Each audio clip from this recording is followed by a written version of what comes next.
waxaa inooga bilaaban doonaa xubinta ciyaaraha oo aan mar waliba idinkaga soo gudbini doono insha Allah. Hadda aynu ku bilaawno kooxda Chelsea.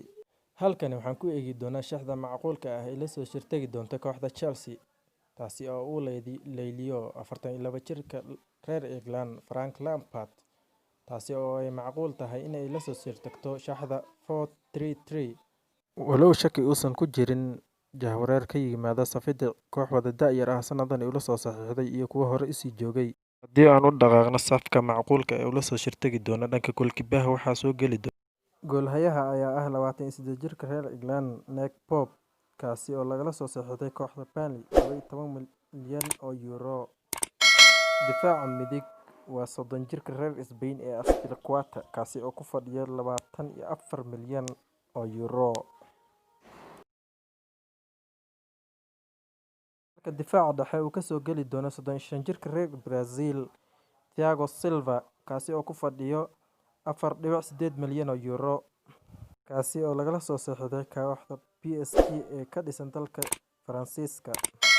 Halka mataanka Thiago Silva uu noqon doono 27 jirka reer Germany ee Antonio Rudiger, kaasi oo ku fadhiyo lacag gaaraysa 40 milyan oo euro. Difaaca bidix ayaa noqon doona 23 jirka reer England Ben Chilwell, kaasi oo ku fadhiyo 40 milyan oo euro lagana soo saxiixday kooxda Leicester City. Difaacyadii ayaa halkaas noogu dhamaaday, bal aynu u dhaqaaqna halkaas iyo khadka dhexe. Khadka dhexe waxaa ku bilowday 26 jirka reer Croatia ee Mateo Kovacic, kaasi oo ku fadhiya 40 milyan oo euro. Kovacic waxaa mataan kula noqon doona khadka dhexe 29 jirka reer France N'Golo Kante, kaasi oo ku fadhiyo 80 milyan oo euro. Kante ayaa lagu tilmaamaa inuu yahay ciyaaryahan degan. Labadan ciyaartoy waxaa khadka dhexe ku saddexayn doona 21 jirka reer Germany Kai Havertz oo ku fadhiyo 81 milyan oo euro, kaasi oo lagala soo saxiixday kooxda Bayer Leverkusen.